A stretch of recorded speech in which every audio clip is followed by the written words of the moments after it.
náttúrunni til þín.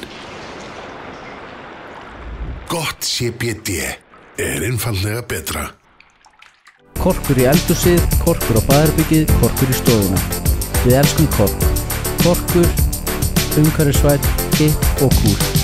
Páll Þorgríms stoltur styrktaraðili þvottahússins. Heyrðu, já, gaman að fá þig. Þú ert formaður Geðhjálpar. Já. Og stefnumóta sérfræðingur hjá forsætisráðuneytinu.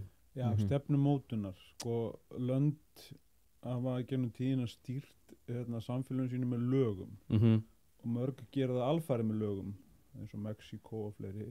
En Vestur-Evrópulöndin og við hér höfum tekið upp að við setjum tíð að nota stefnur og áætlanir. Til þess að plana, því að við höldum alltaf að við getum haft stjórn og öllu. Þannig að við notum ekki bara fulltrúalýðræðið og lagasetningunar á þingi þessum fulltrúar okkar setja lög sem eru enda skrifuð öll meira minni í framkvæmdavaldinu hjá ráðundunum, þar sem eru 700 sérfræðingur og embættismenn. Heldur notum við stefnur og áætlanir líka, samgönguáætlun og þar saman til göttunum. Það þarf ekki þetta lög og það heldur nota stefnur og áætlanir. Og nú eru þessi nýju lög sem heitir lög um opinber fjármál sem stýra þessum 1000 milljörðum sem er það fjármagn á hverju ári sem skatti sem við verjum til alls pakkans og því er stílt svolítið með málefnastefnum, þannig að það er búið að tengja saman fjármagn og stefnu, þannig að stefnur eru notaðar til að leiða fjármagn að aðgerðum og til breytinga þá. Þetta er mjög viðamikið. Já, þannig að ég er búinn að vera þarna síðan 2010 og að samhæfa stefnur og allan ríkisins af því að stjórnarráðið er ekki ein heild, stjórnarráðið var ekki kennitölu. Heldur eru þetta eins og núna bara 12 síló, bara að segja 12 kennitölur, 12 ráðherrar, 12 ráðuneyti og þeir eru alltaf að vinna eitthvað þvert á lóðrétt kerfi að þá þarftu mikla samhæfingu því að því sjálfur sér tekur ríkisstjórnin ekki samhæfðar ákvarðanir heldur, það er svona hún ræðir málin en svo er alltaf einn ráðherra af því að hvert ráðuneyti er stjórnvald í eðli sínu. Þannig að þetta er eins og 12 fyrirtæki. Er þessi deild innan allra ráðuneyta þá? Nei, ég er bara forsætisráðuneytið fer með hlutverk, samhæfingar hlutverk. Þannig að við erum í því að reyna veikumætti að samhæfa 11-12 ráðuneyti. Af hverju segir í veikumætti? Að því að við höfum bara soft power, eða bara að segja, hvert og eitt ráðuneyti er stjórnvald, þannig að hver ráðherra og hvert ráðuneyti getur tekið og tekur sjálfstæðar ákvarðanir.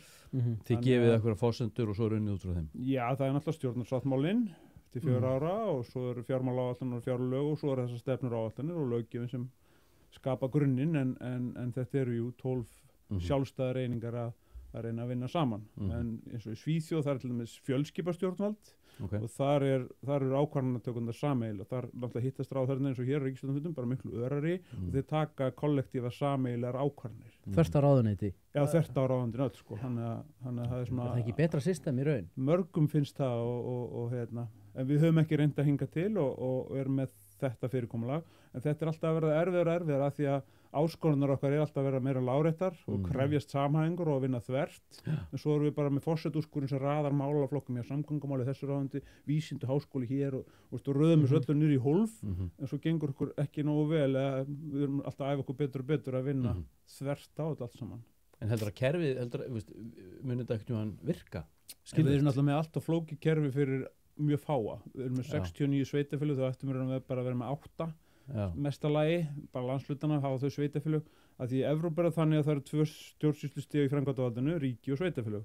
Þar er það þannig að 50% allir þjónustu sem Gunnar fær hérna, að hún kemur frá ríki og 50% frá sveitafélaginu.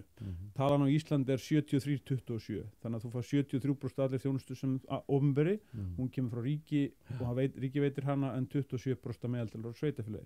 Við erum með meir en helming sveitafélag undir 1000 manns, það er ekki nokkulega að þau geti sinnt allir þeim þjónustu sem við fáum. Þannig að það væri æskilegast náttúrulega að við værum með 8 kannski, bara landslutarnir, Höfuðborgarsvæði, Vesturland, Vestfirðir, Norrland, Vestra, þetta væri sveitafélögin, að því að meira öll þjónustur hvað sem er að fara í síman ykkar og komin upp, en að landfræðilega mörki skipti ekki eins miklu máli og líka bara Höfuðborgarsvæði, þú veist með Seltjarnarnes sem það búa á jafnmargir í Fossvoginum og Seltjarnarnes. En hefur þetta ekki komið til tals? Já, er þetta ekki að gerast líka út á landi og þess aftur? Bara mjög í litlu mæli, menn það er 50-60 manna sveitafélög að sameinast einhverjum aðeins stærri. Það er engin krafa frá ríkjunni eða opinbera að segja, við ætlum að setja 5.000 manna lágmark, það er ekkert svoleiðis í gangi, þannig að við erum enn með ekki nógu funksjónal strúktúr og kúltúr til þess að takast á við þau verkefni sem Erst þú eitthvað svona leggja til að þessu verði breytt? Ég náttúrulega bara auðmjúku þjóð pólitíkurinnar, en jú, auðvitað hérna, ef það býr einhver ástríð í mann og maður vill hafa áhrif þá svona reynir með það með hérna, kurteisum hætti að koma með hugmyndir en þetta hefur verið í deiklunni mjög lengi. Svona fyrir 30 árum erum við hér með 200 sveitafélög, þannig að það eru þó orðin 69 í dag, en mörg þeirra eru bara ekki, það eru 800 samningar byggðasamlög, Súðavíkurhreppur er með slökkviliðsþjónustu frá Ísafjarðarbæ og þessi litlu sveitafélög ráða ekki við og tala ekki um málum við fattara, grunnskólan og þetta allt. Þannig að það væri æskilegra, en þetta kemur aftur að þessu viði, hvernig skilgrunni þig? Ef þú getur byrjað vítt og sagt ég er heimsborgari, ég er Evrópubúi, ég er Norðurlandabúi, ég er Íslendingur og ég bý á Eyrarbakka. En ef þú byrjar bara ég bý á Eyrarbakka, þá bara þolur engar bý á Árborg. Þú þolir ekki þessa selfisinga þarna, þá kemst aldrei lengra. Og þá er spurningin, getum við sagt að við erum höfuðborgarbúar? Eða getum við saman þessi 7 sveitafélög sem ég er? Það hefur með samkennd að gera. Já. Við erum með það að gera. Þannig að þetta er svona svo dagstaglegi veruleiki sem... En ok, þú sést í vinnu fyrir forsætisráðuneytið og svo ertu líka formaður geðhjálpar. Hvernig nærða að limbóða þetta svona saman?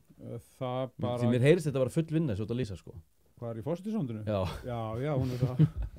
Og ég er náttúrulega búin að vera það tölvöld lengi og í stjórnarráðinu í 15 ár og það ráður fyrir Sameinuðu þjóðunum, þannig að ég tekki hennan búrókratiska heim og hérna hann er ekkert mjög hraður, þannig að ég vinn þar bara 7-2-3 á daginn og svo tekur við samtöl við framkvæmdastjóra geðhjálpar og stjórnarmeðlimi og eftir það, þannig að þá sinni maður félaginu. Þú mætir ekki þangað bara 8 á mótnana og stendur frá kaffivélina og segir brandara.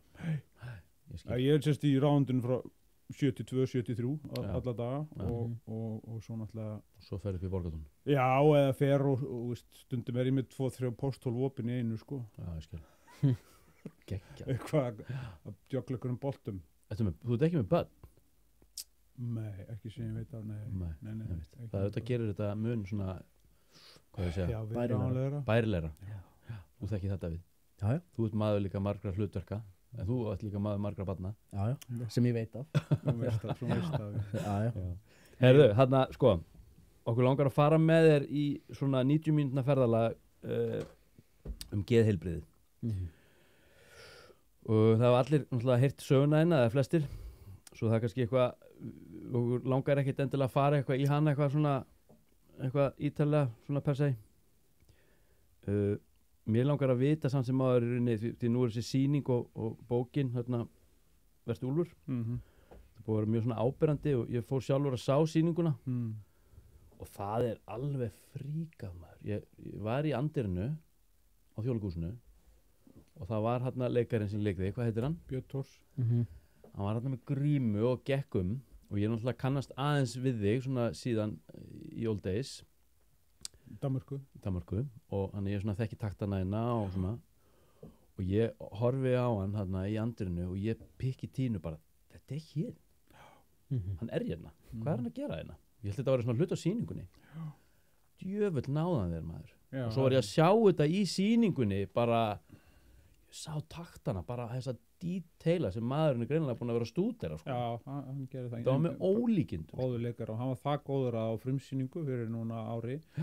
Þá kvaddi pabbi mig en faðmaði hann. Þá faðmaði hann og kvaddi mig. Áttaði þess ekki á. Spáði í því. Já, hann er ótrúlega fær leikari og líka bara það þreka, þetta er komið ykkur, það er bara 90 sýningar í heilt ára. Þannig að ég tek hattinu hann fyrir honum. Og einleikur. Já. Já, en það sem ég langar að vita svona áður en við förum inn í þetta, það er rauninni, þú ert búin að vera með þína sögu og þinn sásöka og auðvitað einhverju sigra líka, en sko hvernig hefur þetta haft áhrif á þig og kannski er þetta búið að vera svona eitthvað heilunaferli, rauninni á þeim áföllum, þeim eindum sem sitja eftir því það er búið að vera tráma í þessu ferliðinu.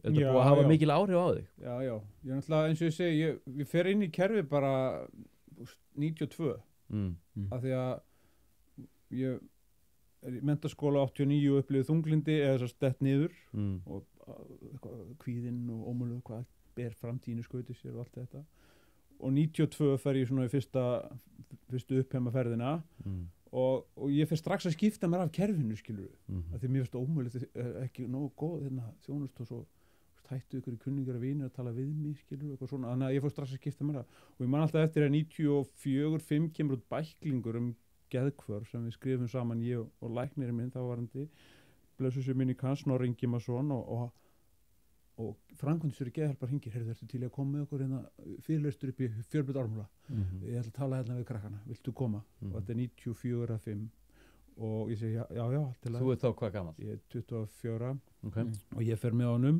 og hann segir frá geðhjálp og er með svona glæru munnið á gömlu glæru örbónum og er að segja frá félaginu og ég sitt í hliðar og það fullu salur af ungum mennskjælingum þarna í Fjölbrautaskólanum og svo þegar hann er búinn það að segja, jæja, krakkar þá komað brjálægnum gjör svo vel þetta var fyrsti fyrirlesturinn minn geðhjálp og ég vissi ekki hvort ég ætti að fara út eða brjálægnir, hvað er hann að segja og það hefur bara svo mikið breyst þetta er 30 ár síðan og allir sé ekki búin að tala búinlega 1500 sinnum hérlendis og erlendis þetta þannig að ég fór strax að skipta mér í kerfinu og geðrækt og fyrir að vinna hjá landlækni og svo geðhjálp og svo mennta sig áfram og svo fer ég til alþjóða heilbrigðisstofnunar og svo inn í heilbrigðisráðuneytið og svo inn í forsætisráðuneytið en alltaf, þessi 28 ár, alltaf að skipta sér að kerfinu, alltaf að reyna að hafa áhrif alltaf að reyna að breyta alltaf að koma með skoðanir en fór þess að leiða að fara inn í kerfið skilur, staðan fyrir að standa fyrir utan það og segja hérna að þá fer ég inn í það. Hvað er það sem veldur því? Hvað dræfi það? Það er bara, mér fannst þótti það skynsamlegra að reyna að hafa áhrif á kerfið innanfrá heldur en að standa fyrir utan það. Já, en þú virðist vera hæfur til þess að beita skynsemi í þessu mál.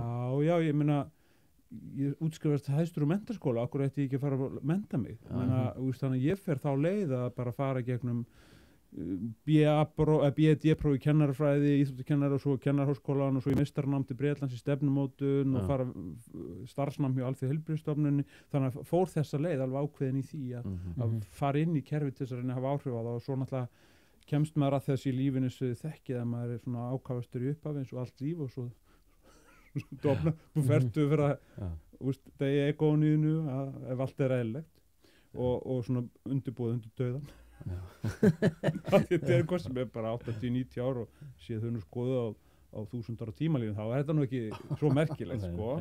Þannig að ég fer að ég ákvað þetta að fara inn og svo núna rúmlega 50 og horfa tilbaka og segja þetta er bara smá beigla sem maður kannski mestarlega gett í þetta kerfi því að það er svo rosalega sekt í þessari búrakræsju sem við tókum upp hérna frá Kína, Evrópuþjóðirnar ári gegnum Rousseau og Hobbes og alla þess að kalla þessum og þessi samfélag okkar. En lítur á þetta sem beiglu? Nei, ég segi, ég mestarlega er á að hafa smá áhrif, skil, af því þegar þú ert ungur þá viltu bara bylta þessum kerfum, þetta er ómögulegt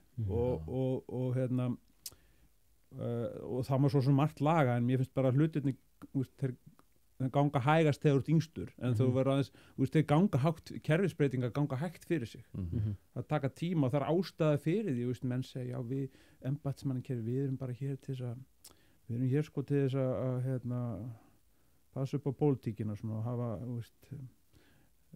skynsemi, við rödd skynsemina síðan og svona breytingar og stjórnarskrárbreytingar og þetta má ekki gerast á hratt sko þannig að það gerist og rætt að þá ógnar stöðuleika samfélagsins disturbance þú mátt ekki skjálfa mikið þannig að þetta voru svona þessar vangaveltur og þessum árum í þessu kerfi bæði hérna heima og eins hjá húa þá kynntist maður þessu konsepti að svipta frelsi og nauðungavist og þetta á þessum forsendum skaðalögmáls John Stuart Mill sem er þetta að hvert síða samfélag má svifta einstakling frelsi síðan hættulegu sjálfum sér öðrum og það er grundvöldur allra vestrænna löggjafar í sviftingamálum og núna eins og í COVID-málunum að þá erum við búin að nota þetta lögmál líka til þess að takmarka frelsi einstaklinga í 2 ár að því eru mögulega hættulegir skilur, þannig þetta er sama lögmálið og þetta svona misböð mér allan sem ungum manni og það var margt annað og líka í kerfinu og var alltaf sannfærður það að þessir 100 milljarðar heilafrumur sem ég var með eins og þið og við allir væri ekkert svo mikið öðruvísi frá ykkur sko þó að þú sveiflast meira og aðeins mistökin að því að manja fyrir mér upplýði ég aldrei annað sem bara sko stjórnlösa tengslahugsun og tengslahugsun var bara, ég segi við því Gunnar Grænn og þú þessar, Framsóknarflokkurinn Sigur Ringir, Hunamann-Repur, skilur byrja að tengja bara svona og þegar þetta fer úr böndunum að þá bara getur að hætta að sofa og þú skilur það er flug. Já, þá er þetta komin flug, það er þetta oflæti og þar með, ef þú skýrir þetta svona út og jafnvel þú ferði yfir í tengingar sem eru ótengdar eins og þver sem eru bílnúmera og byrjar að fabulera með það, þá er það bara tengslaðu svona oflæti og ímyndunaraflið ofan á það og vegna þess að það er alveg lógik í því en við hinir sko sem erum sein sko við sem, nei, hann er alveg ruglaður. Já, óþægilegur, hættulegur samfélaginu. Já, það er bara, við getum ekki, það syns samskiptin, við náum ekki að tengja við það. En þegar við tölum þessar frelsissviptingar, ég meina, svo að kannski fólk skilji það, ég meina, við erum að tala um það að þú ert með viðfangsefni, þú ert með einstakling sem er skilgreindur veikur, hættulegur samfélaginu og sjálfum sér, og svo ertu með lækni eða geðlækni sem er í samvinnu með hennan mann og kannski eitthvað samtöl og ákvörðun og lyfjagjöfum og annað og í tengslum við dómsvaldið þá getur runni geðlæknirinn. Já, þetta er 3 fasa ferli, þetta eru 3 fasar og þetta grundast þetta allt á lögræðislögum sem þegar maður breytt 2015 þá var til dæmis fjölskyldu undirskriftin tekin út og sveitafélag sett inn í staðinn sem ábyrgð en þessi 3 stig eru þessi að Gunnar gengur á sjúkrahús og þá getur gengin á göflunum bara leið ferðið þröskuldin og eftir samtal við lækni þá getur hvaða lækni sem haldið þér núna án dóms í 72 tíma. Það var 48 tímar að breytist 2015, nú er það 72 tímar. Þannig að hann getur haldið þér og þú getur ekkert sagt, það er ekkert að segja. En eftir þessu 72 tíma, þá eru það bara að sleppa þér eða þá er hægt að fara í svokallega nauðungavistun. Og nauðungavistun er 21 dagur, 3 vikur. Til þess að það gangi eftir þá þarf samþykki ráðuneytisins, dómsmálaráðuneytisins og sveitafélagsins. Sveitafélagið þarf að kvitta upp félagsþjónustu sveitafélagsins sem þú býrð í. Áður fyrir var það mögulega bróðurðinn eða ættingin eða mamma en því hefur breytt. Það var tekið út 2015 vegna þess að hafa ættingir ekkert þetta að segja? Nei, sko, jú, þeir hafa heilmikið þetta að segja en það var bara undirskriftin var tekið vegna þess að þetta margar svona sögur ollu svo miklu lífskeiðaskerðingu og einstaklinga. Það var dæmið það að bræður töluðu ekki saman í 30 ára því annar þeirra hafði kvittað upp á nauðungavistun hins. Þannig að það var þeim forsendum sem fjölskyldan var tekin út til þess að einhvern veginn að bæta lífskeiði til lengri tíma og þetta þótti skynsamlegt. Svo, þetta er stig nummer 2. Þá er þetta að halda þær í 3 vikur gegn viljaðinum og þetta er 19. grein lögræðislaganna. Það er enda líka 28. grein sem heimilar undir ákveðnum skilyrðum þvingaða lyfjagjöf. Og það er svo önnur þvingun, það er þessi tvend. Og svo 3. stigið, það er sjálfræðissvipting sem við notum oft þetta orð, sjálfræðissvipting. En sjálfræðissvipting er lokastigið, það er 72 tímar nauðungavistun og svo sjálfræðissvipting. En stundum reyndar að fara í beint í sjálfræðissviptingu og þá þarf það að fara fyrir dómstóla, fara fyrir dóm, hérastóm, fyrir dómsvaldið, ekki bara framkvæmda. Hvað er tímaramminn þar? Það getur verið 5 mánuðir, 6 mánuðir, ár, það getur verið langur tími. Hvað er ekki eitthvað hámark? Ég veit ekki, man ekki samkvæmt löggjöfinu hver hámarkstalinn er eða hvort hún er til staðar. Allavega, en í auknu mæli er dómsvaldið bæði hérastómur og aðalega Landsréttur. Landsréttur er núna búin að snúa við 2 dómum hérastóms, ákvörðunum sjálfræðissviptingar. Bara núna í nóvember og í desember. Ok, bara í 2 óskyldum tilvikum? Já, 2 óskyldum tilvikum. Það er í fyrsta sinnheldi sem þetta gerist að landsdómur snýr við ákvörðun hérastóms. Hvað er eitthvað vitundavakning í þessum efnum sem veldur því?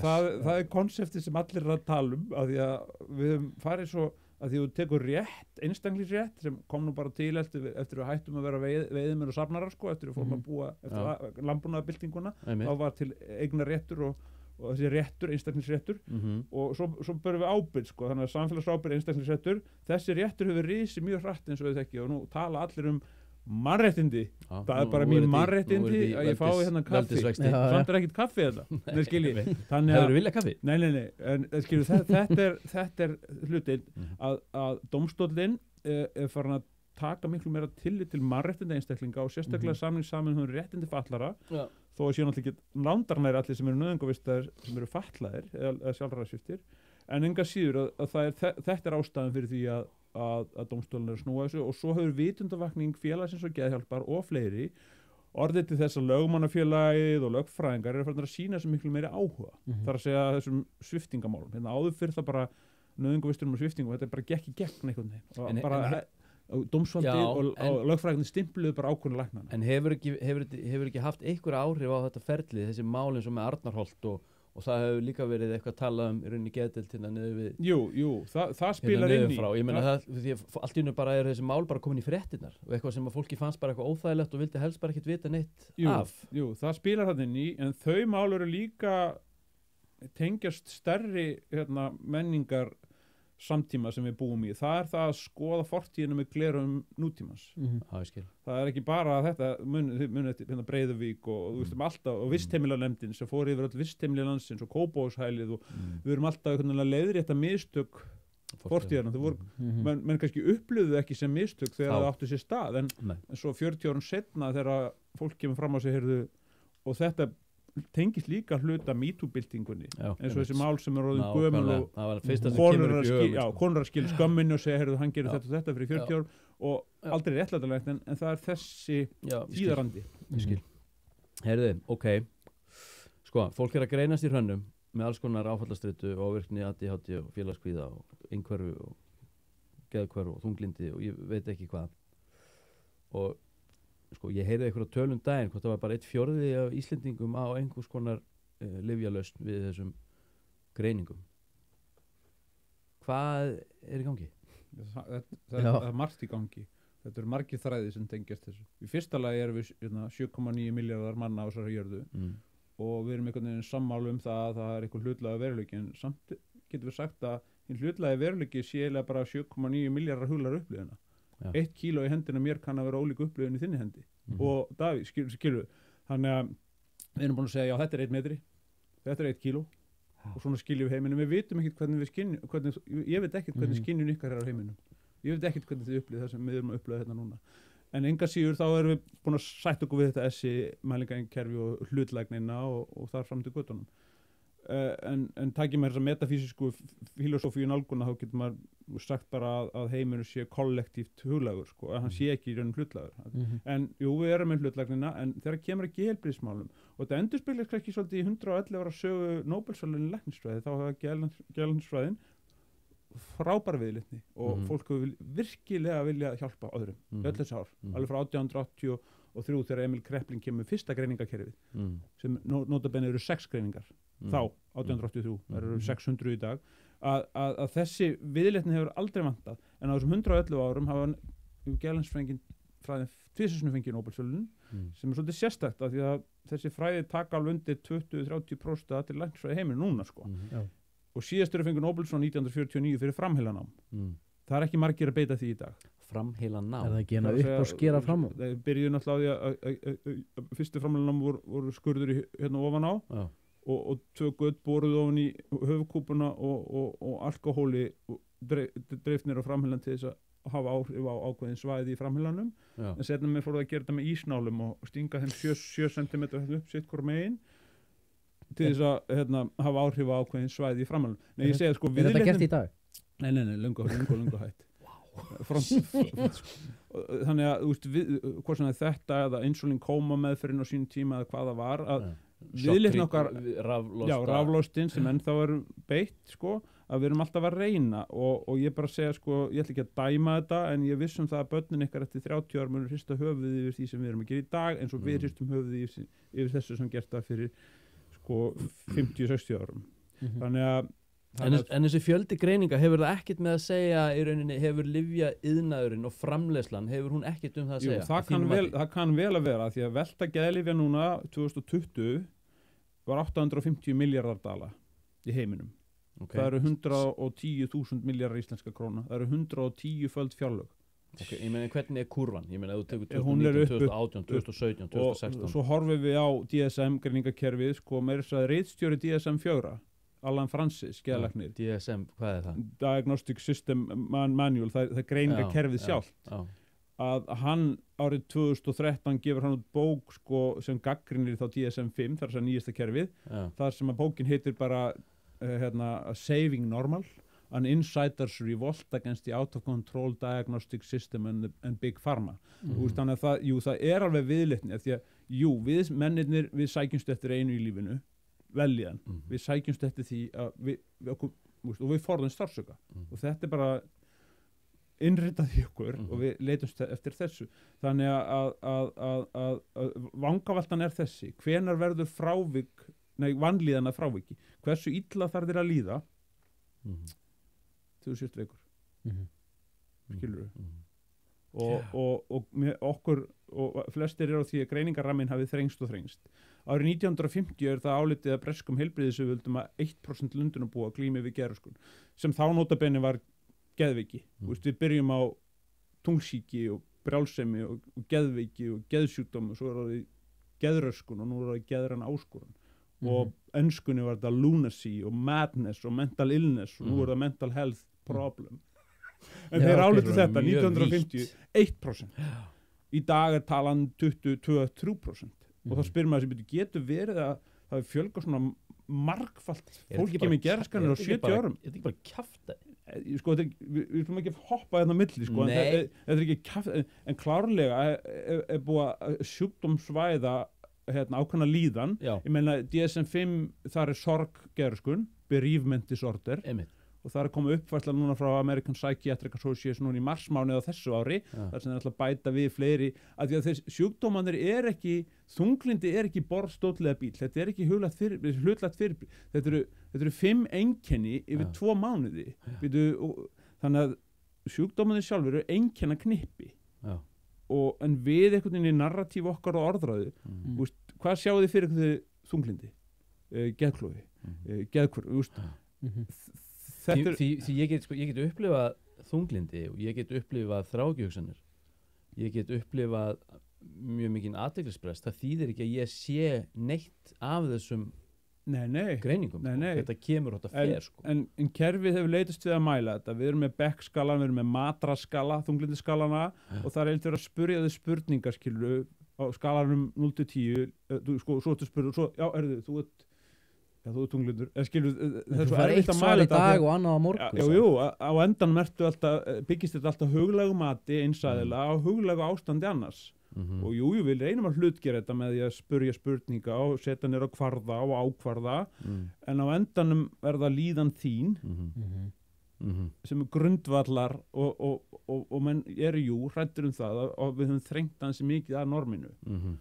Og ég meina ADHD er ekki til fyrir 1994 sem taugaröskun og kemur frá Boston.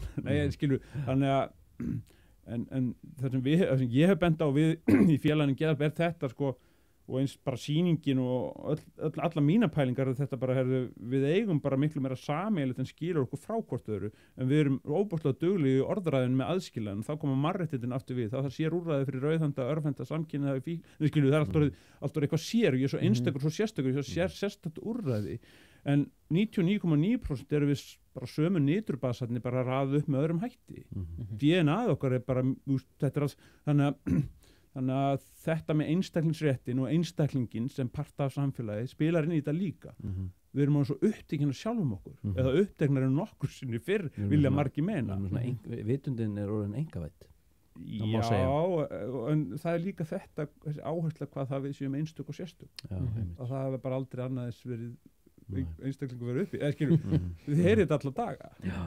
Og virðið þitt einhvern veginn líka, statustun og virðið í samfélaginu er litaður þessu líka, að við erum upptekinn af þessu og einhvern veginn að meira verði aldrei nóg efnislega.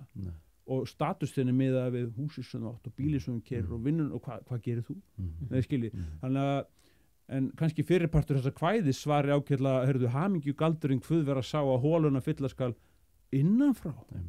Einbeita sinnið einföldum dygðum, elska og sofa í fámennum byggðum. Þetta er alveg grundvallar miskilningur. Já, en það er ekkert annarkvort eða, það er bara einhvern veginn kapitalíski markaður drifin áfram á einstaklingsréttinum og einstaklingum, það þarf að vera aðeins, stundum finnst manni betra balans og svo er að hitta við glata svona til tengingu við náttúruna. Það við tekið eftir fræðingunum sem eru alltaf. Það er gul viðvörun, það er rauð, hvað er þetta? Ég vil bara öll að vera undir rúmi með puttan upp í munnunum, sko. Vegna þess að við getum hort í austur og dagurinn byrjar og sólinn kemur upp í austri, skilur, og við getum vindurinn blæs í greintrjánum eða þú situr í löðarslöginni og heyrir hvað hann, já, það er svona mikil vindur og sér fuglana, hvert er fljúa, já, þú tengir þið við náttúruna.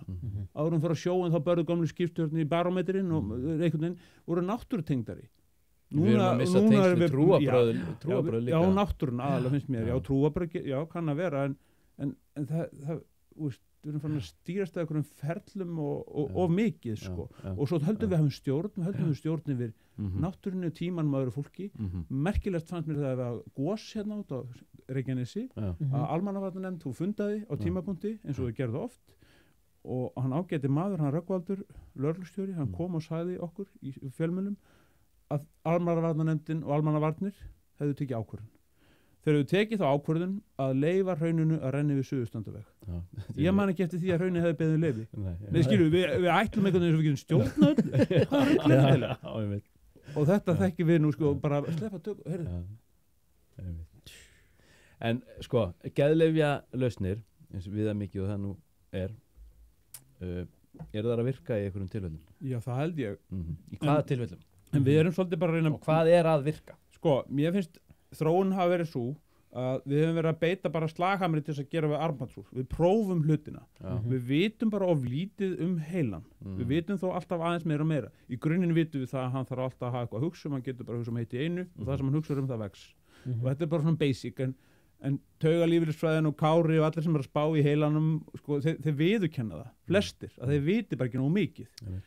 Og við vitum ekki nægilega mikið en eftir að framheilanám er hægt koma núrleptiklifin, Þórasín og Haldón koma 56, 57, 58 fyrstu núrleptiklifin sem taugahamlandi lyf sem eru gefin við til þess að bara breiða teppi yfir heilan og breyta þeir svolítið í zombi og þau eru gefin við geðrofi og nýjustu lyfin þar, Cybrexa og þessi sem notuður í dag eru miklu betri heldur en Haldóli nokkur tíma þó því miður það sé enn notað þannig að í lyfjaþróun til þess að geðrofslyfa að þá hefur okkur farið fram en við vitum bara ekki nógu mikið ennþá við látum líka á læknisfræðin finnst mér og geðlæknisfræðin finnst mér ekki viðurkenna dýpsta kjarna mannsins ekki nógu mikið, það eru fjölmargir geðlæknar sem gera það en ekki allir vegna þess að nú er einhver svona væðing ham og hugsun, hegðun, líðan eins og það sýnist í kjarn en kjarn okkar er vitundalíf Ég meina, hvernig getur þú útskýrt það sem fræðimaður?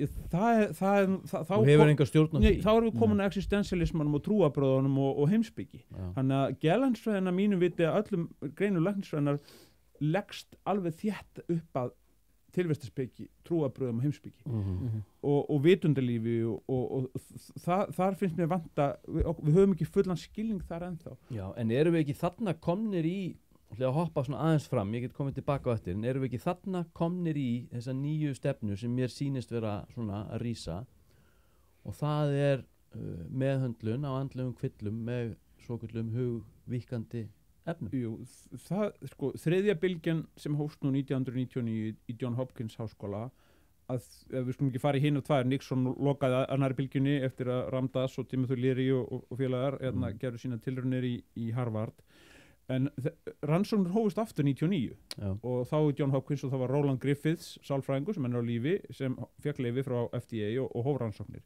Í kjölfarið fylgja háskólar eins og Imperial College í London og King's College og fleiri og í Bandaríkjunum og nú er svo komið að ekki bara út frá psilocybini sem er virkaefnið í 250-60 sveppategundum heldur líka MDMA, DMT og fleiri efnum á sama meði, LSD eru komnir hátt í 10 milljarðar dala sem eru þá 1400 milljarðar króna og vísvegar heiminn 2 fyrirtæki komin á Nasdaq, eitt sem ég hef verið í samskiptum við komið með... Hvað er þessi fyrirtæki að gera? Ég misti aðeins það. Þetta eru lyfjaþróunar fyrirtæki, rannsóknarfyrirtæki, þau eru að gera rannsóknir á þessum efnum. Er þetta Big Pharma bara?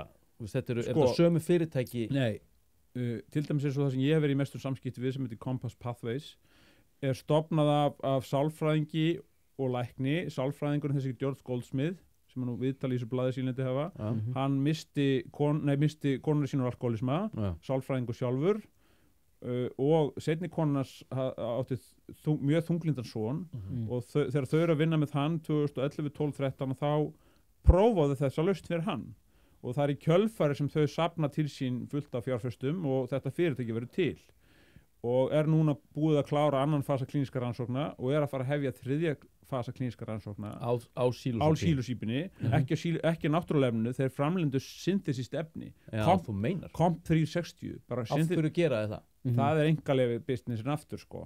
Menn vilja tryggja skiluru að nota sitt efni í rannsóknunum í staðis að náði frítt bara þetta fyrirtæki með $600 milljónir í hlutafé, þetta er ekkert lítið fyrirtæki, hvað er það, 70 milljarðar og við höfum verið að vinna því að koma að Ísland er þið 11. landið í 3. fasa klíniska rannsókna. Þú vilt sjá það?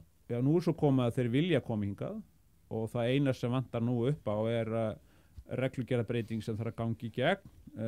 Hópurinn fór á stað í október í ráðundinu og landlæknisembættinu og ráðherra skildist mér ráðundi allar sér og ráðherra að skoða þessi mál og setja þessi reglugerð mögulega núna í febrúar það að leyfa notkun þessara efna í rannsóknarskyni hér á landi og ef það gerist þá gæti það vel verið að þetta fyrirtæki kæmi hingað á Íslandi er þess 11. landið í 3. fasa rannsóknarinnar. Í fyrsta fasa voru mjög fáir, 30-40 manns, annar fasi var 233 einstaklingar með treatment resistant depression eða þrálátt þunglindi í 10 löndum og 3. fasin er venjulega stærri en annar þannig að Er þetta 3 fasar? Já, á klínískri rannsóknum, já, þannig að 3. fasin er núna flestir taka þátt í honum og við höfum verið að svona aðstoða við það að afla upplýsinga geðheilbrigðiskerfi í Íslandi og status og infrastruktúr og upplýsingar frá Sidekick Health og fleirum að því þeir nota stjáltæki og eitthvað fleira þannig að ef þetta gerist þá getur þetta svolítið svona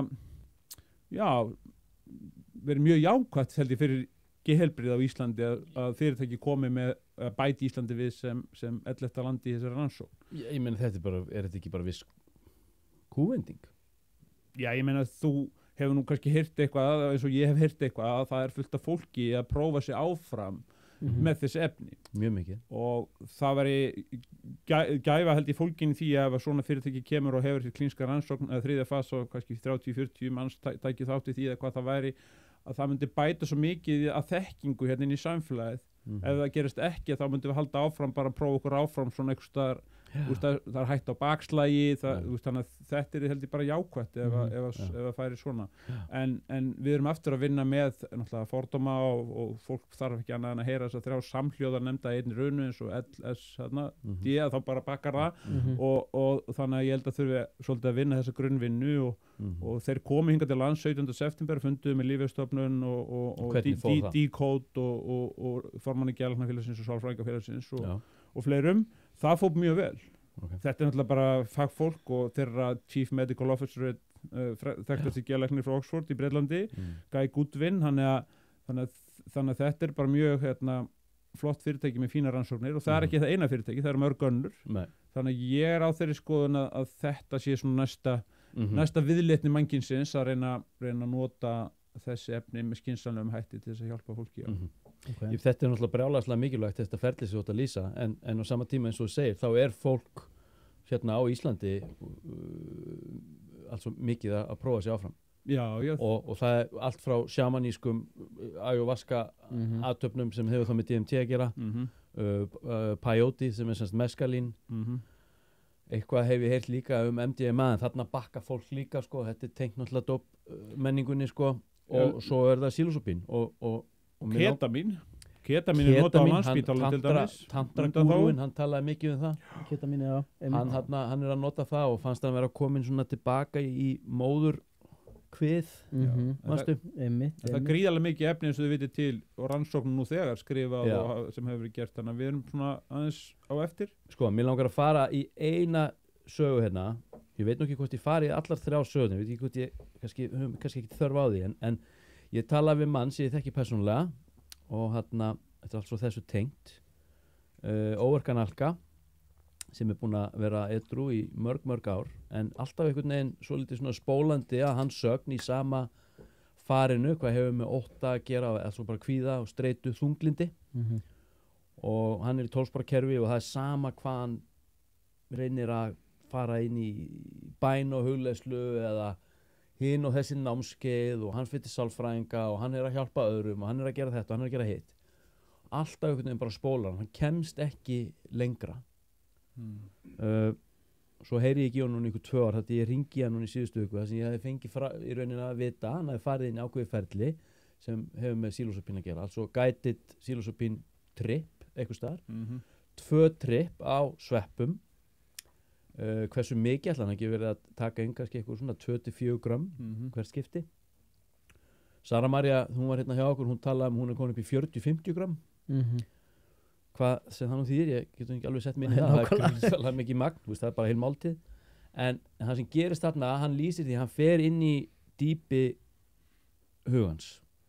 Það sem hann sér einhverja legar og eitthvað kusk, eitthvað sem hann í rauninni hafði ekki séð áður og hann í rauninni með því að sjá þá öðlast hann getur til þess að fara svona að taka eitthvað til og sjá í rauninni lín og fyrir vikið sér hann sannleikan og svo framvegis. Hann kemur úr þessum 2 trippum og honum finnst hann ekki vera komin í snertingu við Guð eða kjarnan eins og hann lýsir. Þannig að hann fer inn í, það er eitthvað sem honum vantar, segir hann finnur það skýrt. Hann fer inn í sjamaníska athöfn, altså ayahuasca og hérna, ég veit ekkert hvar og þar upplifir hann að það fari inn í hann afl og hann segist deyja bara í vissum skilning, að deyra eitthvað innra með honum, gríðarleg þjáning, mikill sársauki og hann sleppir algjörlega og þetta afl sem fer hann inn og sprengir allt í tætlur, það fer inn og taugakerfið á honum, það er endurforritað bara út úr þessari reynslu kemur maðurinn bókstaflega uppljómaður. Hann segist verið í tengslum við hjarta, hann segist vera komin í full samkennd og hann er hættur að aðgreina, hann er eitt með öllu. Hann hætti á þunglyndislyfjum sem hann var búin að vera á í 20 ár frá einu degi til annars. Mataræðið bara, allt í einu borðar hann ekki sykur, mataræðið breyttist, hann fyrir að hreyfa sig, hann fyrir að hugleiða og hann er frjáls, bara fullur af ást og ég er með henni manni Símon og ég er bara ekkert að tala við sama manni og þetta er alveg ótrúlega jákvætt. Já, það er alveg gríðarlega potential með þessi efni og það er ekkert nýtt, við hefum 14.000 ára sögu með þessum efnum þau hafa verið notuð í Norður-Afríku, Mið-Ameríku, Suður-Ameríku í 14.000 ár. En eru þið að mæta mótlæti eða svona fordómum? Nei, aðalatrið er það að ég er á þeirri skoðun að það sé í gangi ákveðin á svona transition, umbreytingaferli. Það er fullt af fólki að prófa þetta en á sama tíma er hinn frjálsi markaður og fyrirtækin að þróa þetta og setja þetta í ramma í það form að það setja að nota þetta inn í kerfunum okkar. Er það neikvætt? Nei, það er bara mjög jákvætt og það mun gerast á 4-5 árum núna. Þannig að leið að þú eru svona búin að fá þetta góðkennt hérna, danska stimplin, góðkennt að þá er allt í lagi. En þangað til er þessi transition í gangi og þangað til heyrum við svona sögur, þangað til er sjamanismin mjög virkur. En hann mun alltaf vera virkur en ég bara segja það að við erum að viðkomum tímapunkti í þessari þróun. Því ég sé það þannig fyrir mér að eftir 3-4 ár verðum við að bjóða upp á allt aðra geðheilbrigðisþjónustu en við gerum í dag. Það verður ekki bara að Gunnar fettir læknis fær lyfseðil og fer heim. Nei. Þess settingin kringu svona meðferð eins og sílósípi meðferðina eins og Kompass og fleiri fyrirtæki er að teikna þetta upp og er að vinna með þetta að þá er undirbúningur og þú notar snjalltæki svo ferðu í ferðalagið með 2 heilbrigðisstarfsmönnum og svo er eftirfylgdi nokkur skipti og svo notar þú síman líka þetta er allt annað sektor. En hvernig mun þetta fara fram? Segjum svo við séum komin hérna á einhvern stað eftir 5-6 ár og ég er að glíma þunglindi, ég er að glíma streitu, kvíða og bara eins og hann lýsir þessi félagi minn ég er bara spólandi og ég kemst ekki áfram ég fer til læknis hvaða ferli getur þú séð fyrir þér að fara í gang? Ég sé fyrir mér framendana þjónustu þurfa að breytast þetta þarf að geta farið fram því við erum með 3 kerfi, við erum með sjúkrahús, heilsugæslustöðvar og svo með sérfræðilækna þetta verður sennilega að fara fram bara einhverju sérfræðilækna þjónustu eða þá að heilsugæslan komið sér þessu upp af því að heilsugæslan er þegar byrjuð og ég vil meira hún á mörguleyti sé aðeins hugsa aðeins meira fram á veginn stundum heldur en spítalinn vegna þeir eru að flytja núna á ríkisköpunum og kaupa TMS-tæki Transmagnetical Stimulation það er rafsegul mælitæki það stimulerar heila börkin og ég kann ekki nákvæmlega að fara út í þetta. Trimform fyrir heilan. Já, en við fundum með heilsugæslunni allnokkur sinnum að því að við vorum að leita sömu upplýsinga íslenska geðheilbrigðiskerfið. En þeir eru búin að flytja þetta inn og eru að fara að opna, koma 1 tæki sem getur sinnt ábyggilega 1000-2000 manns á ári að fara að nota það og það hefur gefið mjög góða raun í rannsóknum í Stanford og fleiri stöðum. Þannig að þetta er allavega 2 nýjungar komnar. þessi efni sem við erum að tala hér og svo TMS þannig að þetta tvennt mun gerast og ég sé framenda þjónustunar breytast mikið þar að viðtöku enda sem sjúklingur kemur til af því að þetta allt annur uppsetning heldur en að fá lyfseðil, fara út í apótek og taka lyf þannig að ég veist að verður svona smá titringur en hvað verður þá með Big Pharma, verður þetta ekki bara stál í stál? Það verður bara spennandi að sjá Wall Street Journal og fleiri svona fagtímarit í kapitalheiminum spá því að þessi iðnaður muni taka svona 150 milljarða svona rými af þessum 850 milljarður sem ég sagði ykkur áðan nefndi ykkur áðan sem velta í því að þessi félagi minn hann segir svo þessar aðferðir þær eru líka, við taka fram, þær eru að mæta svona vissum fordómum byggðar að mínum að þetta 8 innan svona edru samfélags það er því að vísindarsamfélagi þarf að ná utanum þetta það er í gangi núna nákvæmlega, en þetta sé eitthvað svona trigger í áframhaldandi neyslu og bladi bla en svo spyr ég hann, ok, hvað tekur við og hann segir bara, það tekur ekkert við, ég er hættur ég þarf ekki meir hann þarf ekki að fara aftur að svo stöddu þannig að hann virðist vera læknaður af einhverju meini og tengt þessu sem Davíð var að tala vilja lyfjafyrirtækin, Big Pharma vilja þau actually lækna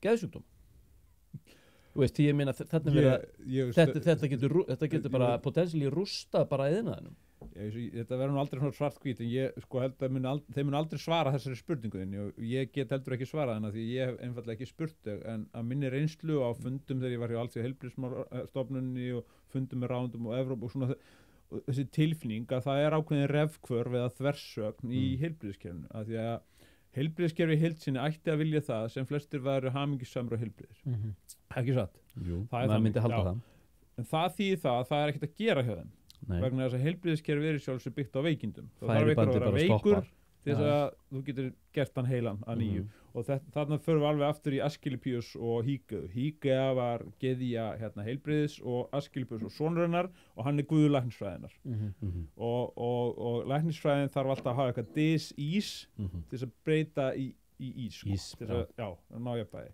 en ef allir eru bara í góð ís og þá er ekkert að gera þannig að þetta er alltaf mjög snúið og hvatin er öfugur og ef til þetta væri svona í heildinni kínverska kerfi gamla sem þeir notu í fornöld þar fóstur reglulega til heimilislæknis sem var einu svona 2 mánaða fresti áttur að mæta og þú borgaði bara þegar þú varst frískur þú borgaði bara þegar þú varst frískur ég er að ná utanum þau sneru hvatanum við það var hvati fyrir heilbrigðisþjónustu aðilann, læknin, að þú værir heilbrigður.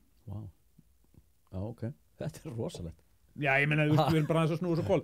Af því að mörgum, mér þar meðal, blöskrar og mér finnst bara einhvern veginn að við erum að hluta til líka gangandi lífsseðil. Við getum gert svo mikið sjálf og tekið ábyrgð á svo mörgu sjálf og þá komum við aftur að fræðasamfélaginu, hvað sem eru veðurfræðingar ekki aðlagna. Við erum búin að einhvern veginn afsal okkur einhvern veginn allri ábyrgð stórum hlutinnar og við getum alveg tekið ábyrgð upp á þessu marki ef þú þarft hjálp, ég er ekki að segja að þú er ekki að leita hjálpar en stundum veistu meira og þekkir þið betur en okkur annar eða ættir allan að gera það og þar svona en þú veist, það hefur mjög svona vitundarlega sjálfbærni að gera og líka þetta aftur að lyfjunum að stundum gleymum við tímanum af því að tíminn er alveg magnaður hann líka bara varandi afstöð að því við erum að eins og SSRI-lyfin sem koma inn 92, 94 og við erum bara að nota rosalega mikið af þeim og mörg fyrirtæki búin að hafa mjög gott í því bransa en þau eru ekki án aukaverkana og þau eru oft bara mjög slæm hvað aukaverkanir varðar skilurðu, þú missir kindkötina og alls konar aukaverkanir þannig að það er rosalega þörf fyrir framþróun fyrir eitthvað nýtt, fyrir eitthvað breytingar og við verðum að muna það í þessu sem öðru að forsenda framfara er bara ein breytingar og breytingar eru erfið, það eru breytingar alls staðar sjálfbærnir í miðjunni, það er loftslagsmál, það eru orkumál, það er tæknibylting, það er blockchain, það eru mannfjöldabreytingar, það er breytingar á vinnumarkaði, það er just transition, það er talað borgaralaun, það er rosalega breytingar. Ég veit að heimur sem verður og heimur sem var hafa aldrei tekist jafn hart á, finnst þú mörgum sem nú er uppi. Finnst mörgum. Já, af því að það er svo mikið í gangi. Þannig finnst manni það alltaf. Já, manni finnst það alltaf. En það er annað sem að spana allt upp og það er náttúrulega bara þetta rafmagn. Við sem erum gangandi rafmagn, við bara, ég skipti þér í svona spjallsíma fyrir einhverjum árum síðan. Þú skrifar hérna eitthvað aðeins þetta hérna. Ég ætla að lesa þetta, mér finnst þetta mjög áhugavert. Ertu til í að fara aðeins inn á þetta? Já. Svona kannski næstu því í lokin. Mér langar samt aðeins að fara inn í andlega reynslu. Hvað hún í rauninni getur gert við þig og losa þig. Og mér, ég ætla ekki að fara kannski eitthvað djúpt í það, en ég sjálfur verð fyrir andlega reynslu 2016 sem afleiðing allt svo mikill að þjáninga og ég sjálfur var greindur með þunglindar á 2000 fer inn í allt svo lyfjalausn og ég losa mig við þessi lyf með bara aukinni neysla á kannabis og kókaini og hérna bensólyfjum og annað og svo eitthvað á brölti til 2016 og allt komið í fucking höng og það er bara áfallastreita og kvíði og reiði og bara stjórnlausar kvatir og langanir og þrá ekki hugsanir bara farin í alvörinni og mér er bent á það að ég er að fara að iðka kyrjun og ég fer að fara með möntur og ég fer að draga fókusinn á mönturna og svo flögra ég og leið og ég átta mig á því ég farin þá næði mig tilbaka í mönturna alltaf aftur og þetta geri ég einhvern next tíma og það líða nokkra vikur og ég er í miklum frákvörum á þessum tíma þá er mér kastað inn í andlega reynslu sem ég get ekki útskýrt og ég er ekki með lyf inn í líkamannum á þessum tíma ekki á þunglindslyfjum eða eina en einu og það er bara ljós og það er engin andardráttur, það er ekkert efni, það er eins og þessi rifin úr efnisviðjum, ég veit ekki hversu lengi ég var í þessu ástandi það mögulega hefur þetta eitthvað með einhver ofurboðefni að gera, ég veit það ekki og það var engin afstæða ég sat með fólki og ég var inn í héðinn en héðinn var óendanlega langt frá mér á sama tíma og ég fer úr þessari reynslu gjörbreyttur maður. Já, þetta er svona out-of-body experience. Ég var bara gjörbreyttur og það bara breytist allt. Ég vissi. Það var komið fullvissa í líf mitt sem hefur gert mig kleift að þykja verkfærin og það var eins og þú segir áðan, það var eins og ég komin inn í þessa uppsprettu og orkan streymi þaðan og út. En máli líka í þessu að við erum ákveðin grunnur og við erum DNA og uppeldi og svo tökum við inn heiminn. Við gerum skynfærin okkar, sem er stundum með sjötta eins og þú ert að lýsa sjálfur að hafa farið út súluna og svolítið út úr efnislíkamannum og upplifa svona eins og þú segir out-of-body experience en svo tökum við eitthvað inn og það er svo mikið framboð af inntöku núna í gegnum snjalltækin og allt skilur áður en ég kom hérna kerið hingað til þín, ég hlusta rosa mikið bara á binaural beats, skilur bara tíðni bara til þess að heimising eitthvað bara til þess að og svo tók ég það upp fyrir einhverjum vikum eða mánuðum síðan að vera bara með spjallsíma ég skiptu bara með heimaðan snjallsíma en bara með svona gammaldags Nokia 105 og bara fór að vinna markvist í að tengja bara miklu betur og meira við náttúruna og tengja bara við fólk í svona samskiptum heldur en að vera í svona samskiptum og að því að ég var farin að vera alltaf í símanum bara. Þú ert mjög lengi að sjá skilaboðin á Messenger. Já, ég er þar og hérna svo er ég minka sjónvarpið og allt þetta að því að allt þetta það kveikir innra viðbragð og við bregðumst við inn í okkur skilur við, og bregðumst við og maður bregðst við inn í sér og maður þarf ekki alltaf að leiða þetta innra viðbragð í gegnum eitthvað prósess og út í ytra viðbragð eða í gegnum orð eða breytni maður getur hvílt bara í viðbragðsþurð og það er oft best af því að ég kannast við það sem þú ert að lýsa ég deili því að ég kannast við það en líka bara þetta skilur að breyta eldinu þínum í arineld þú þarft ekki alltaf að vera skóareldur eða sinueldur getur alveg verið arineldur en hann er rosa kröftur en þú bara heldur hann þar og ef þú þarft eitthvað að nota hann þá getur alveg nota hann en það kemur alltaf með þroska kemur með þroskanum en líka þetta að fá svona sína úr þessi eldur og þú liggur kannski í vatni í sundlauginni og þá ertu eldur og vatn og horfir upp í heiminu og það eru stjörnunar og það er loftið og svo finnur þú hvernig ræturnar gróa niður úr iljunum að gróa 40 ætli eftir tíma og þú skynjar ákvarðanir forfæraðina og formæraðina og þannig þú núna þessi eldur í vatninu inn í þessu tómi og það er loft og það er jörð og þú veist, skilur, svona að vera upplega sér svona stert svona partur af og partur af náttúrunni, partur af heildinni að það hjálpar svo mikið að því það er svo mikið þjáning í að festast í egónu skilur við, að festast í að mér vant að ég vil og ég að geta klift út, ég vil, mér langar, mér finnst og ég held og vera alltaf í jeginu að losna úr því og þetta með æðruleysi að bara lefa þessu öll bara að koma og bregðast ekkit endilega við því en þetta er gömul og fort fræði og sígild sko en það er svo mikil blessun að komast þangað og skilur við, þú ert að lýsa sjálf en á geðlæknir ekki að vera þarna altså á hann ekki vera að leiða fólk inn í þeir sem er í þessari stöðu, það er ekki bara það eru prestar, það eru margir sem eru sálusorgarar og eru að vinna, geðlæknir bara þeir vinna meira með lifin sko, sálfræðinga vinna með annað og ég stundum finnst mér prestar líka að vera mjög góðir sálusorgarar, þetta er bara fólk og oft getur maður fengið bestu ráðum kannski hjá gamlum bónda sem að ég upplýði það allavega þannig ég fekk ráðum hjá húsverði sko nákvæmlega, þannig að það er miklu meiri viska í fólki en við gefum því kredit fyrir og við meðum ekki sjá bara merkimenni að þú ert pípari nei skilur fólki er ekkit pípara frekar en fólki kvef eða geðsjúkdómur eða hvað það er skilur fólk er bara fólk og við erum öll saman í þessu og en þetta er stæðsti tilvistafandi mannsins að vera einstaklingur en þurfa að upplifa að vilja eiga að upplifa sem partur af heild að vera samkvæmni í eyðimörk og vera aftur samkvæmni í eyðimörkin og þetta er oft ansi snúið sko. En hvað ert þú í dag? Finnst þú að vera í bland? Finnst þú að vera í andlegri lausn í svona einhverjum efnisheim? Finnst þú að ná að tvinna þetta allt saman vel? Ég er bara ekki neitt ég er bara í þessu já, ég næði að gera það. Uppskriftin bara, er hún góð? Já, helst bara verða minna í dag en í gær. Nei, skilur að mann er verið sama en efnislega heim einhvern veginn, ekki alveg sama en hann skiptir alltaf minna máli. Framgangur í lífinu, framgangur í starfi, framgangur á staða og virði, þetta er bara bull. Er það þaðan sem þessi rafmagnspæling þín kemur? Með hvað? Þú sett í rauninni bara komin svona inn í Nei, við erum bara rafmagn, hjartagingu fyrir rafmagn í rafsögulbóðin eru hérna uppi, þú ert með 100 milljarðar, hver er inn með 15 tengingamöguleika og svo eru sínopsutnar, taugamótin og þar er rafbóðurnar skiptin sér stað rafmagni kom til mér bara eins og ég skrifum í bókinni bara í gegnum þessu ofurnæmni sem ég uppliði settur út á hjartalíf sko, bara einhvern veginn og var svona ekstra næmur, allt í henni var hendin bara svona langt frá sjónvarpinu og ég skynjaði hérna að í gamla dag, þú veist, fór með hendurinn upp á sjónvarpinu og fannstu hérna rafsögursvið bara, ég var bara hérna, ég gæti ekki verið í póliester eða nælon, varð að vera í ull, bómull og silki, einhverjum efnum sem ekki leiddu. Það hefur með næmnin að gera. Já, ég bara, og varð að vera mikið í vatni til þess að aframagna mig og þú ræðir eitthvað svona við geðlækna eða eitthvað sem hefur ekki skynjað þetta.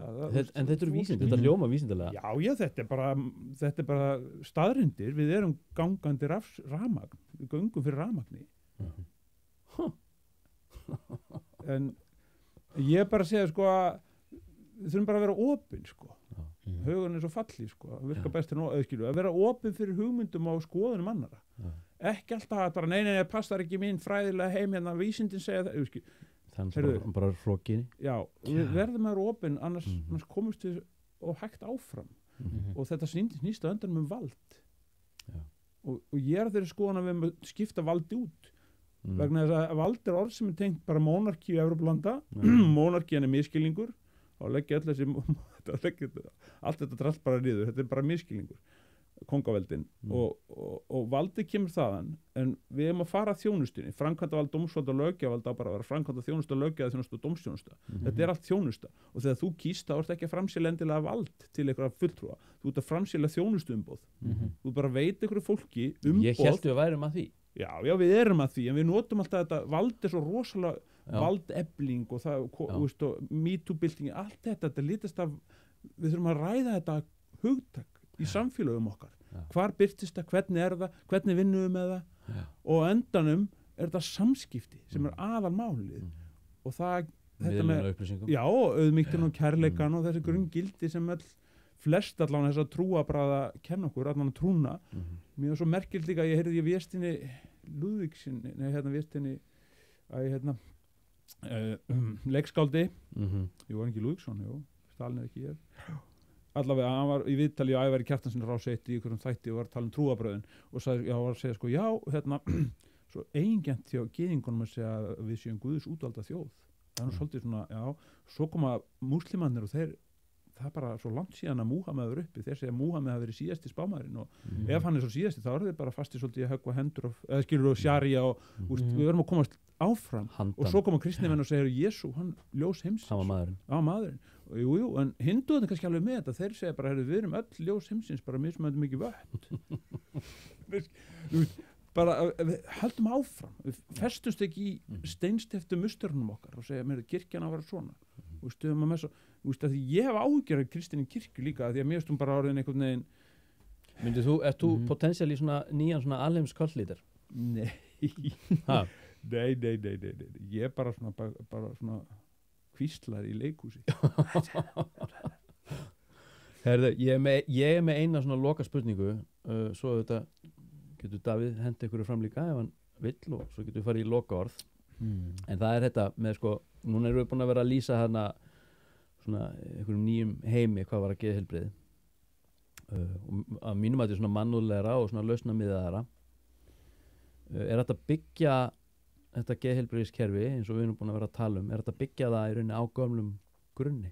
Að hluta til, sko í fyrsta lagi þurfa öll þessi kerfi okkar, geðheilbrigðiskerfi, heilbrigðiskerfi, menntakerfi, öll opinber kerfi þurfa að taka með því núna að þau þurfa að þróast á forsendum þjónustu notenda, ekki þjónustu veitenda því að þessi kerfi, sérstaklega heilbrigðiskerfin og geðheilbrigðiskerfin hafa þróast á þekkingu og meintu valdi þeirra sem búa við sérþekkingu og við skulum þróa kerfin bara eins og hendar læknum og hendar hjúkrunarfræðingum og hendar starfsfólkinu við þurfum að, þetta snýst þjónustu Matteus og Guðspjalli snýst þjónustu sá fremstiðar skal vera þjónniðar skilur við að þjóna það er punkturinn, það þarf að breytast en hvað var það sko að fara að byggja nýja geðdeild, já frábært, en fyrst þarf að taka í gegn hugmyndafræði og aðferðafræði fyrst þarf að taka í gegn vægi sjúkrahúsþjónustu versus samfélagsþjónustu við þurfum að koma þjónustu við fólk bara miklu meira mæli út í samfélagi vegna svo leiður fyrir að loka fólk inni og einangraða eitthvað starf, Arnarholt eða eitthvað þá fara skrýtnir hlutir að gerast og oft líka bara hjá starfsfólkinu skilur af því að það er engin sýnlengi og ekkert eftirlit þá fara alls konar hlutir að gerast En vill meiri hluti fólks ekki bara hafa það þannig? Þetta er bara óþægilegt Hvað? Bara geðveikt þá skulum við bara ganga alla leikunar við skulum bara búta þetta land hérna nýri 350.000 reyti og einn maður að hverjum reyti og bara matiðin senda með dróna það bara getur hægt þessu samskipti við verðum að geta þóla hvort annað og fá að vera aðeins öðruvísi ég get sagt þér það að það hefur verið að tala mikið um venlegt fólk og ég á þessum 30 árum í þessu geðbransa þá hef ég eiginlega aldrei hitt venlegt fólk og fólki sem er heldur að sé hvað venjulegast það verður hvað skrýtnast inn í fatahengjum skemmtistaðu á klósutum Heyr Alright Bingo Davíð, þú með eitthvað?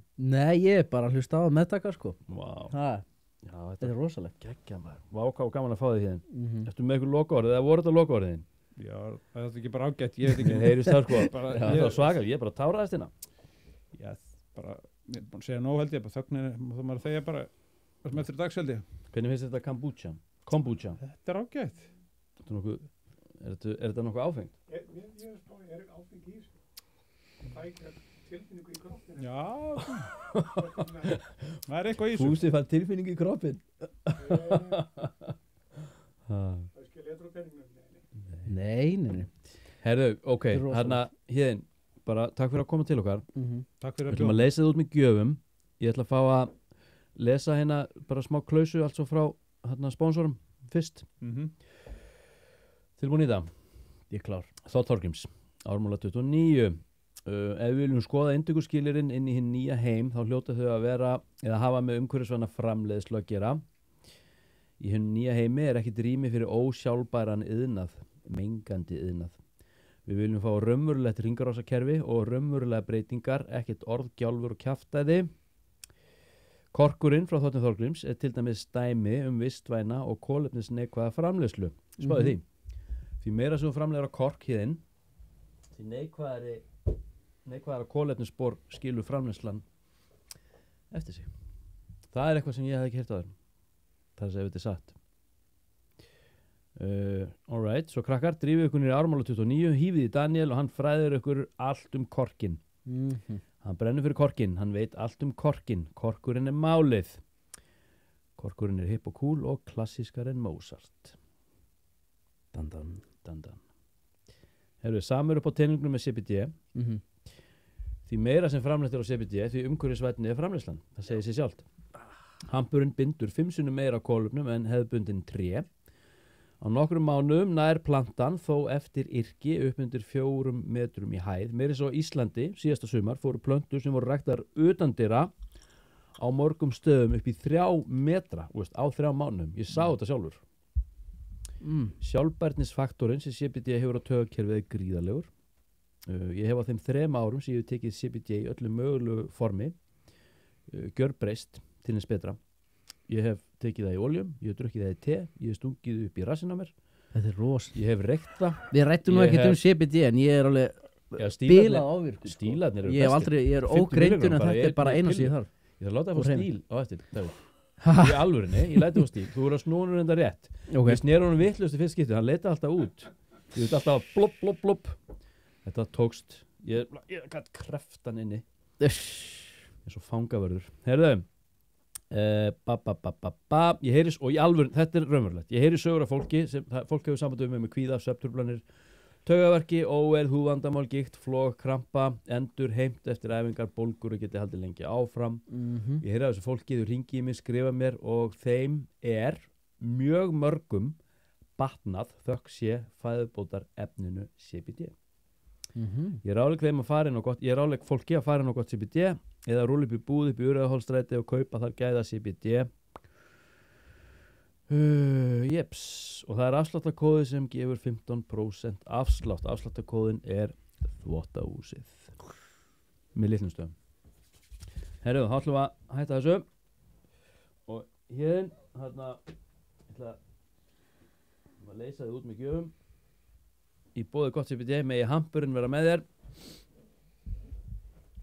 Og ég gef ykkur segla hérna á móti. Nei. Lífsorðunum. Geggjað. Varasalvi, handáburður, lífsorðin. Þetta eru viðskipti. Já. Og megi korkurinn vera með þér. Þetta er í boði Þorgríms, þetta eru glasamottur. Þetta er svona eins og, ef að James Bond væri með skandinavist sveitasetur, þá væri hann með þessar glasamottur. Ég hugsa það. Heldur betur. Glæsilegt. Herru, lífsorðin 14. Ég ætla að kynna mér þetta. Borðaðu hollan mat. Það nákvæmlega þetta. Við langaði svona aðeins að koma inn á það líka hérna áðan. Við glemdu því. En af hverju ég ekki að prómóta, einmitt, meira andadráttin, kaldavatnið, hollamatinn, hreyfinguna. Erum við ekki alltaf að því? Jú, þú ert að því. Já. Þetta er bara að svara spurningum minni. En þú veist hvað það er erfitt að hafa áhrif á fólk. Já. Það er ekkert allir sem vilja láta hafa áhrif á sig. Nei.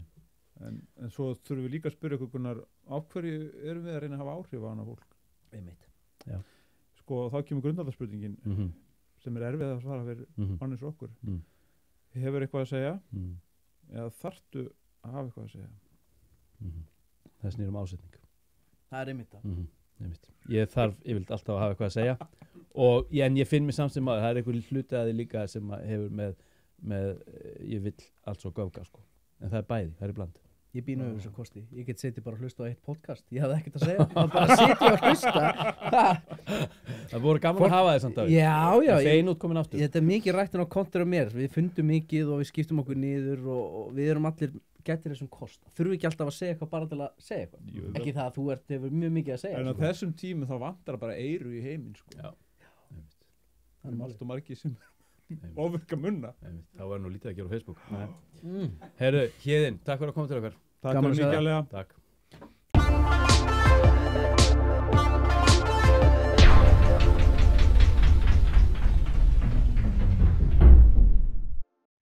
Frá náttúrunni til þín. Gott CBD einfaldlega betra. Korkur í eldhúsið, korkur á baðherbergið, korkur í stofuna. Við elskum kork. Korkur, umhverfisvænn og cool. Þorgríms stoltur styrktaraðili Þvottahússins.